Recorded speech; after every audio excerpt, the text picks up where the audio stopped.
video, we got some news that a Fantastic Four movie is in the works for 2025. Well, more specifically, it's been revealed what the plot of the movie is. I've got to say it's actually pretty interesting, so here's everything we know so far about Fantastic Four 2025, including the complete movie recap. Before we get into all of this, however, I just want to quickly ask you guys to please like this video if you enjoy these types of videos where I talk about all things to do with the MCU, and if you haven't already, then consider subscribing. It would mean the world to me and it helps the channel grow. But with that out of the way, let's begin. So first of all, let's talk about who is making this film.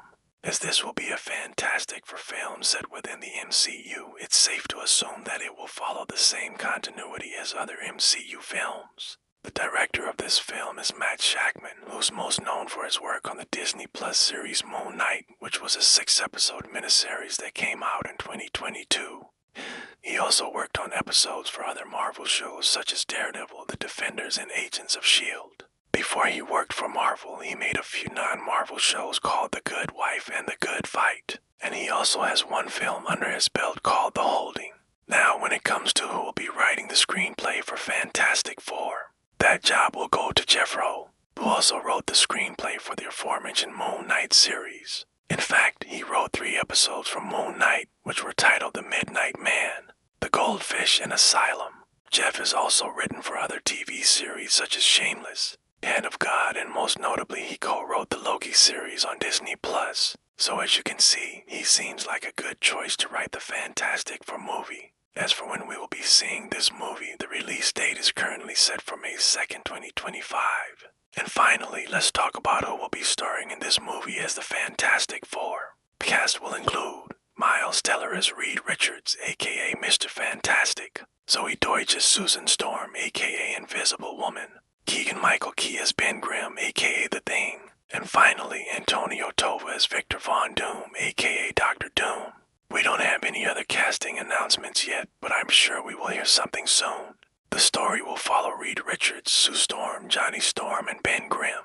These four superpowered individuals come together as a team and they decide to call themselves the Fantastic Four. Their main enemy in this film will be Dr. Doom, who is one of the most powerful villains within the Marvel Comics. So this won't be an easy task for the Fantastic Four. In fact, there's going to be quite a lot of pressure on them as this is going to be their first team-up movie, and also because they're not only fighting a villain, but also trying to adjust to their new powers at the same time. Speaking of which, let's talk a little bit more about how they gain these powers. In a recent interview, the director of the film, Matt Shakman, revealed that the reason why these characters gain their powers is due to a cosmic event. This isn't too surprising since the Fantastic Four are known for gaining their powers from a cosmic event, and by the sounds of it, this movie will be following closely to the comics. He said, "I think it's a big part of the DNA of the Fantastic Four. That's what happened in the first issue ever.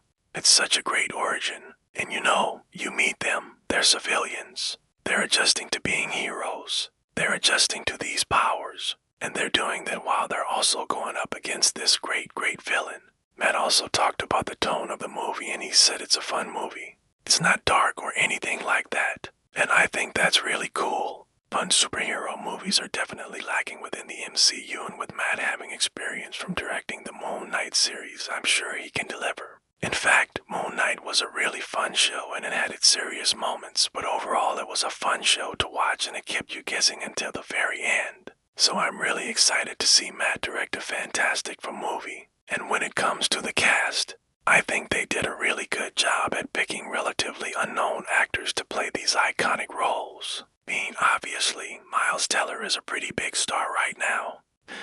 He's getting quite big, especially after the success of the recent Top Gun movie, Top Gun Maverick. But all the other actors aren't that big, so it will feel fresh. Zoe Deutsch is probably the biggest out of the 4 leads, but even she isn't that big. She starred in the Netflix series The Politician, and she also starred in the movie Zombieland, Double Tap. But other than that, her biggest role was playing Daphne Reynolds in the 2nd season of HBO's Euphoria. So like I said, not that big. Then you got Keegan-Michael Key, who's mainly known for his work in comedy. And then finally you have Antonio Tova, who's mostly done voice acting and his biggest role was playing Axel in the Snowpiercer TV series. So all in all, this will be a fresh take on the Fantastic Four, and I'm really excited to see what they bring to the table. And speaking of bringing something to the table, Matt Shackman says that we will be seeing elements from multiple Fantastic Four comics within the MCU. He said, it's literally the best of Marvel.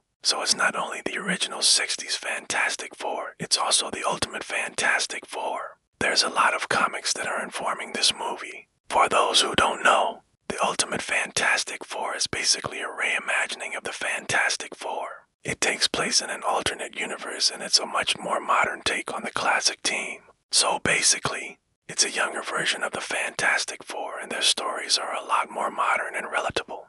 To audiences, it's almost like the Spider-Man of the Fantastic Four. Personally, I love this idea. I think that taking inspiration from both the classic comics and also the modern comics is a really good idea, especially since this is going to be a younger version of the Fantastic Four. I think this is the best route to take. Matt continued and said there's 50 years of material. What's nice is that the Fantastic Four is such a well-oiled machine that there's a lot of good stuff to choose from. And I completely agree with this. The Fantastic Four have been around for over 50 years, so there's so much material to work with. In fact, I'd say there's so much material that they could easily make 10 movies and each movie could focus on a different storyline. And not only that, but the Fantastic Four is actually Marvel's first superhero team. So the importance is definitely there and it will be awesome to see this team up on the big screen. Not only that, but we'll also get to see Dr. Doom, who is one of the most powerful villains within the comics. Matt Shackman also talked about Dr. Doom and he said, he's not a typical Marvel villain in many ways. He's somebody who wants to save his country and people. But maybe he's willing to do things to get there that our heroes aren't willing to do. I love this quote. This just goes to show that Dr. Doom is not your average Marvel villain. He's much more complex. I think this complexity makes him the perfect villain for the Fantastic Four. He's someone who you can't simply label as just a bad guy. He's more of an anti-hero who's willing to do whatever it takes to save his country. I think that's an interesting concept. It also makes him much more human and relatable. So I'm excited to see how Antonio Tova portrays Dr. Doom. The working title of this movie is currently set as Project 14,325, but I'm sure once filming begins, we'll hear more details about the plot. But for now, this is what we know. So hopefully we'll get a teaser at San Diego Comic-Con, but if not, we'll most likely get a trailer around November. But that's it for this video. I hope you enjoyed. If you did, then please leave a like and subscribe. Thank you so much for watching. I'll see you in the next one.